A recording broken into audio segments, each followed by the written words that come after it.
Hello again. In this short video, we will talk about cases of mediation where we have more than one mediator.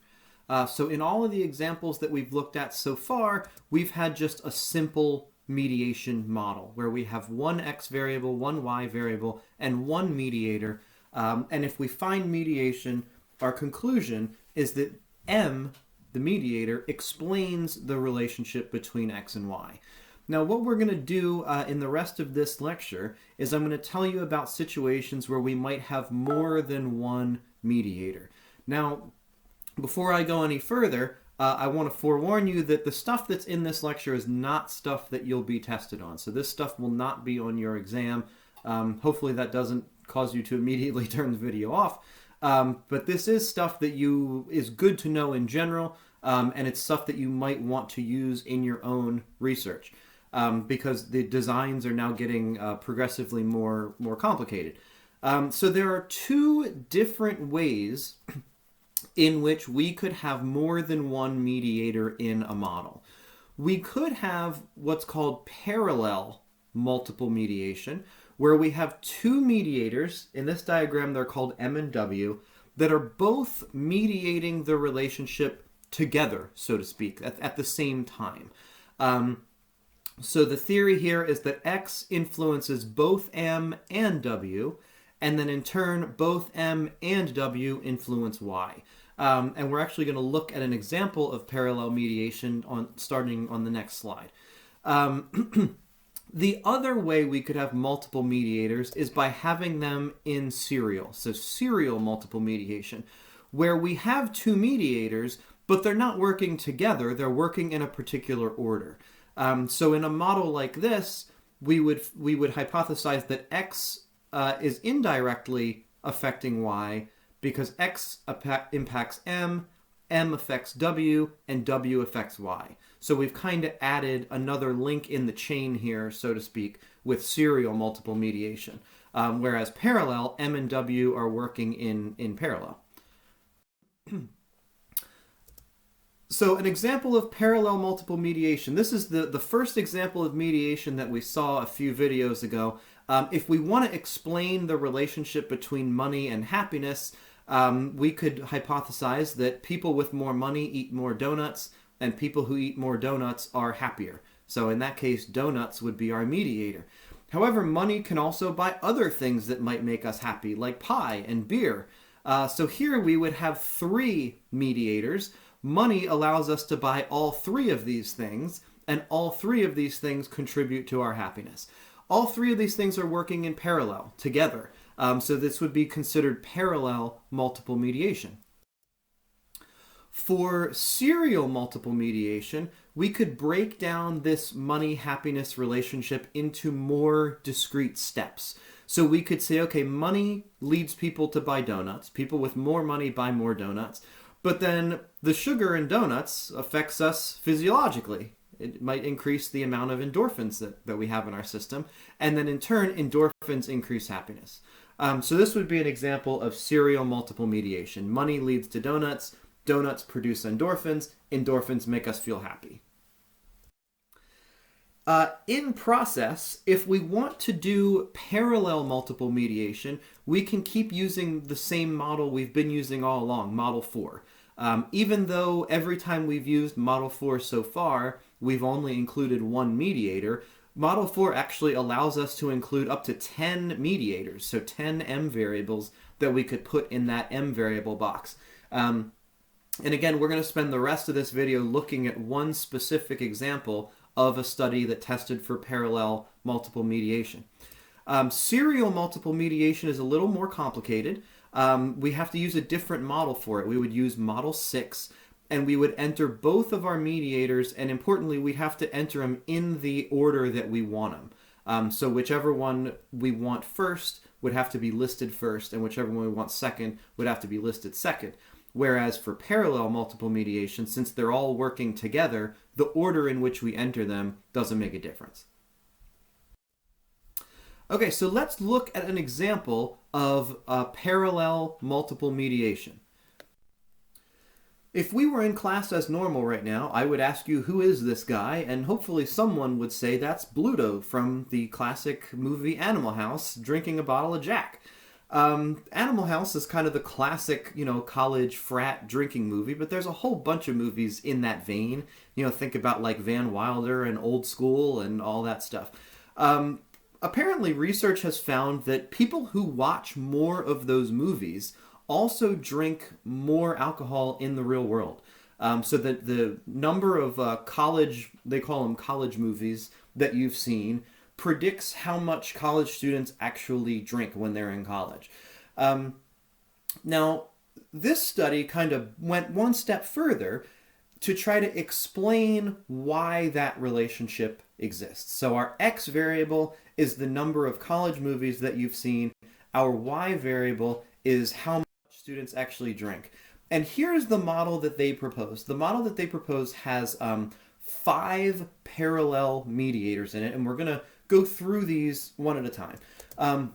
So first, our X variable in this study, they gave people a questionnaire that had 24 what they called college drinking movies. Again, it's probably like Van Wilder, Old School, Animal House, Revenge of the Nerds, those sorts of movies.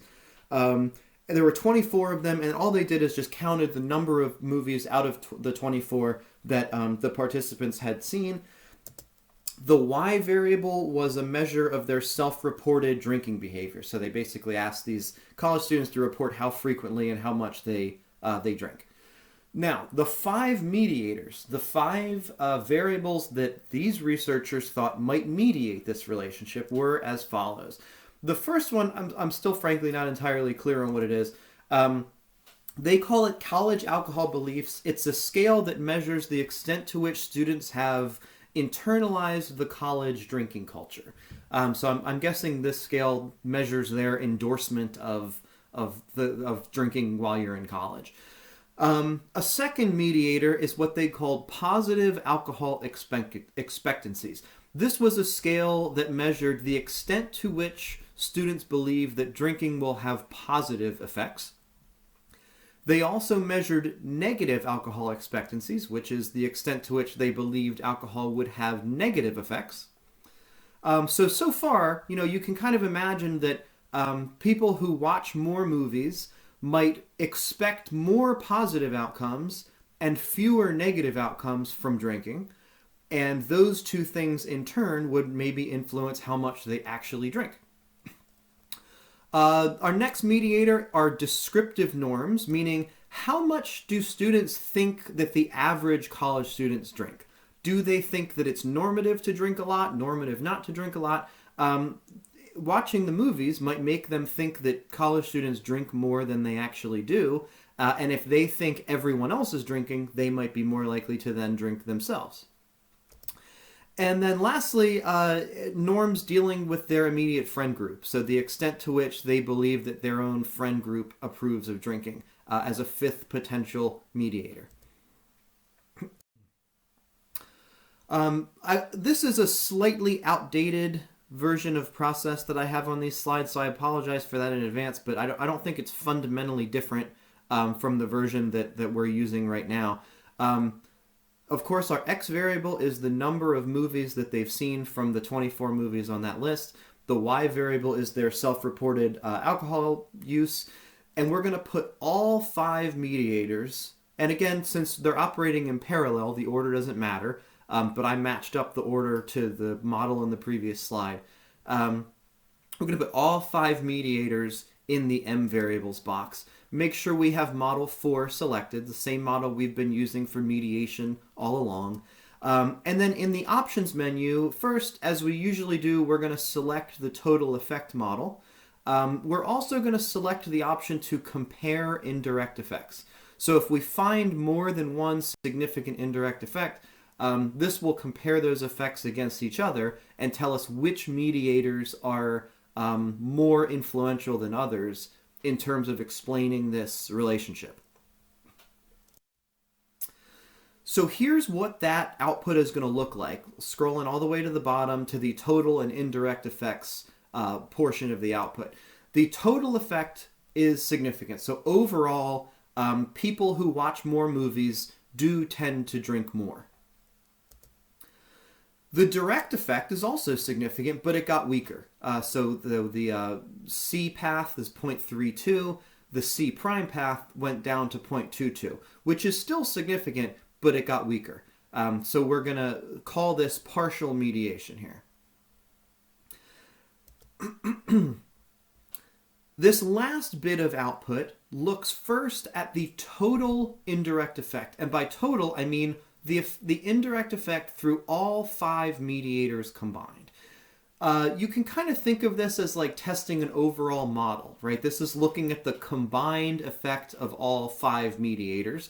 And the fact that this confidence interval does not include 0 tells us that combined, these 5 mediators are doing a good job of explaining this relationship between movie watching and actual drinking behavior. However, just because the total indirect effect is significant, that doesn't tell us which of the individual mediators are significant. Below that, we have a row for each of those 5 mediators where we can see that 4 of them were significant. So beliefs about alcohol, positive experiences, descriptive norms, and injunctive norms were all significant mediators that helped explain this relationship. Negative experiences actually was not a significant mediator.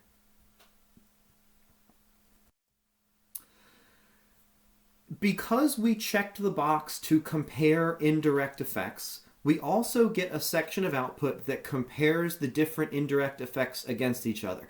Kind of like if you think back to when we did ANOVAs, how we got that table with the post hoc tests in it that compared each of the groups against each of the other groups 2 at a time. This is kind of doing something similar here. So it actually, in my opinion, makes more sense to look at the bottom first. This is basically a key that tells us which comparison, C here stands for comparison, corresponds to which number. So comparison 1, for example, is comparing the beliefs moderator against the positive expectations moderator. So if we want to see if those two mediator, ooh, that was a terrible mistake, comparing the beliefs mediator against the positive experiences mediator to see whether one mediator is stronger than the other. So if we want to find out if these two differ, we would then jump up here, look at the confidence interval, and we would say, no, this confidence interval includes 0. Therefore, beliefs and positive experiences are equally strong mediators. Comparison 4, for example, that confidence interval does not include 0. If we jump down to the key, we see that that's the comparison between beliefs and injunctive norms. So this is telling us that these two mediators were not equally strong. Beliefs was a stronger mediator than injunctive norms was. So how would we write this up? With so much information, it's almost inevitable that we're going to have to use a table or a figure here to make sense of things. First, you might want to talk about the total effect, just to indicate that X did in fact predict Y, which it did. We did find an overall relationship between the number of movies a person had seen and that person's real-life alcohol use. It was partial mediation, so we should specify that by saying that even when we added all the mediators, that direct effect, C prime, was still significant. The total indirect effect, meaning all 5 mediators combined, was significant, as we saw 2 slides ago, was highlighted in pink. But then we should go into more detail about which mediators were significant and which ones weren't. We could do that in a table. So this is just a table showing each of the 5 mediators, the indirect effect through that mediator, and the confidence interval. So someone could easily look at this and quickly ascertain that negative expectancies was not a significant mediator because the confidence interval includes 0. But none of the other confidence intervals include 0, so the other 4 mediators were all significant. An even better way to do this probably is to produce a figure. So we could take the figure that we used before and just put the values of A and B for each of those 5 mediators. we could add the values of A and B to this graph. We didn't explicitly look at them, but I promise they're there in the output, and we could have A and B on the graph. You can see that for negative expectancies, neither A nor B is actually a significant path.